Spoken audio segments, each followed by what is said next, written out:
What year did the Boulevard open again? 1950. The first movie at the Boulevard Drive-In, June 30th, 1950. A Lady Takes a Sailor. And this is the poster right here. Here's a history of our floods here, and this is one of the water lines from one of the floods. Oh, really? Okay. So he's trying to hold her feet up out of the water.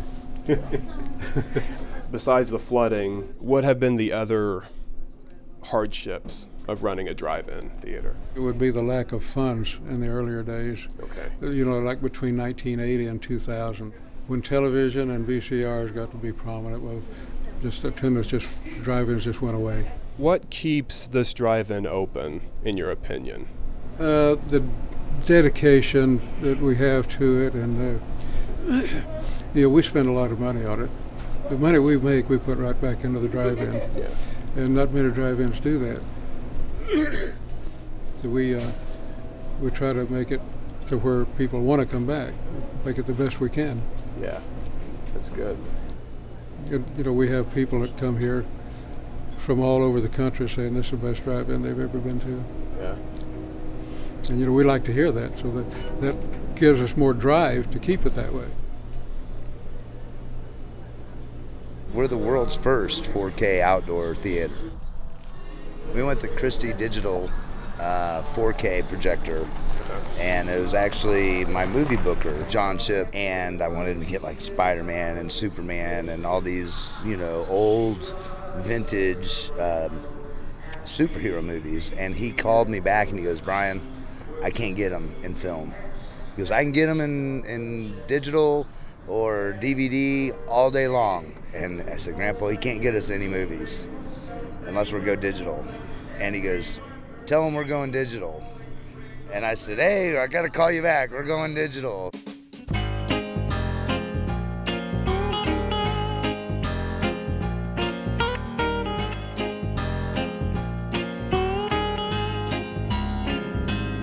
Well, please, baby, please don't say goodbye.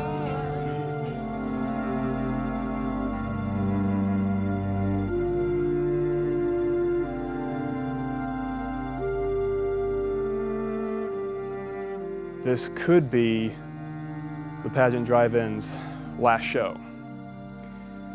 They had reopened it in 1995 after a brief closing that started in the mid-'80s. The owner, Mike, and his father ran the drive-in for quite some time. And recently his father died. So now it's just Mike and his wife, and some others of his family, and he is blaming the potential closing of the theater on the digital revolution.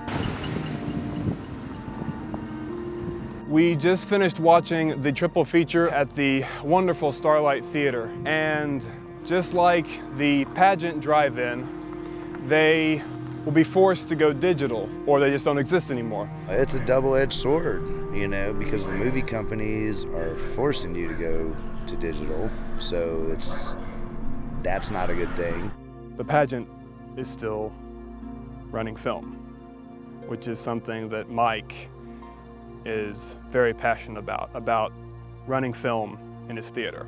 But he said that if they had the money, he would like to keep the theater running in digital projection. The Starlight Theater has to install 2 digital projectors for each of their screens, and it's a total of $140,000. Called the Sonic Equipment Company, who had told me over the phone, so I think it's going to be about $101,000 versus the $63,000 for the original 2K digital projector. And I'm going, wow, that's a lot of money. She goes, but let me look it up. A couple days later, she emailed me, and it was like $96,000.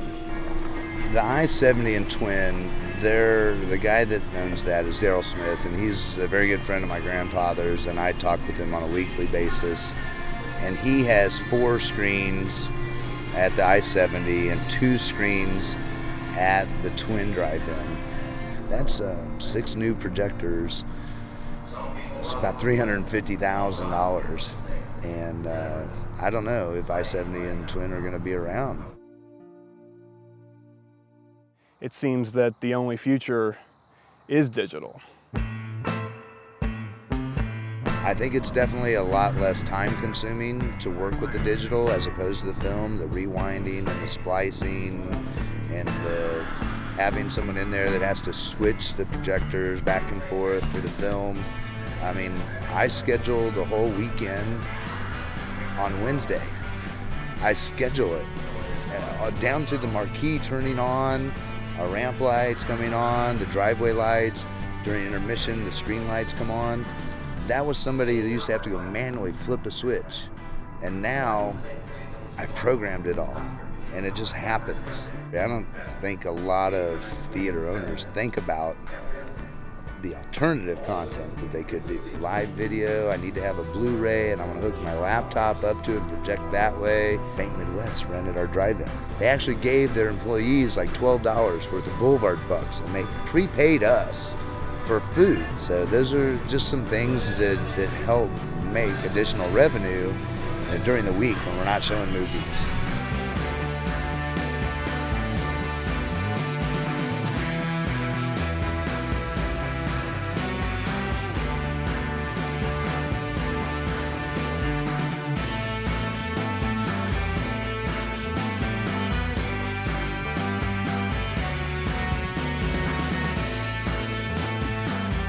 There's a guy on Facebook who created a group called Save the I-70 and Twin Drive-Ins.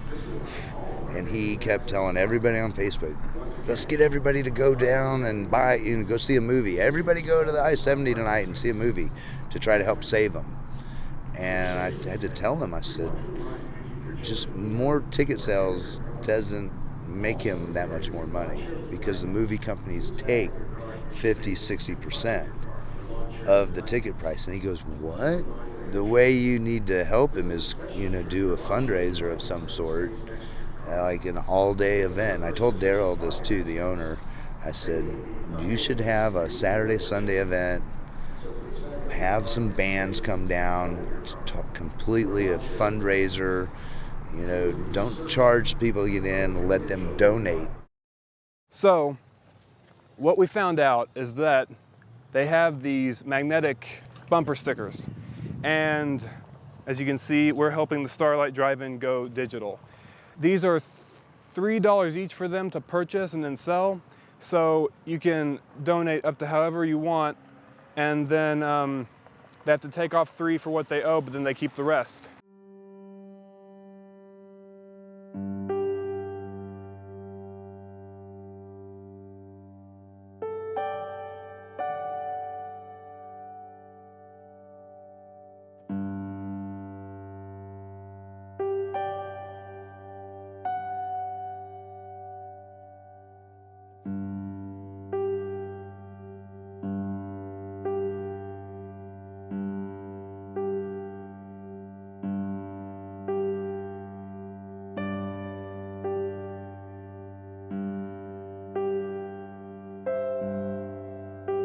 So when did you first get the projector? This year.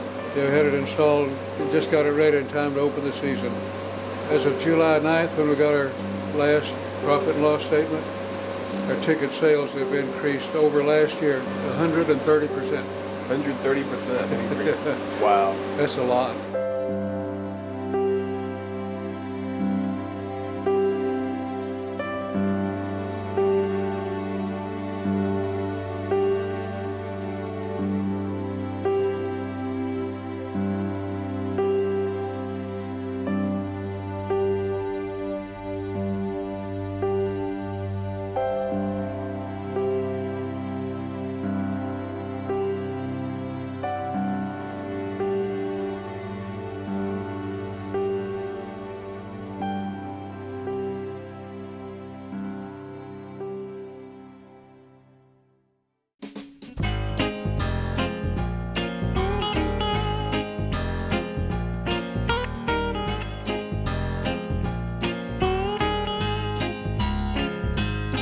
Well, please, baby, please don't say goodbye. Please, baby, please don't make me cry. Don't you know that I still love you so? Whoa, whoa. Now stay, baby, stay, don't go.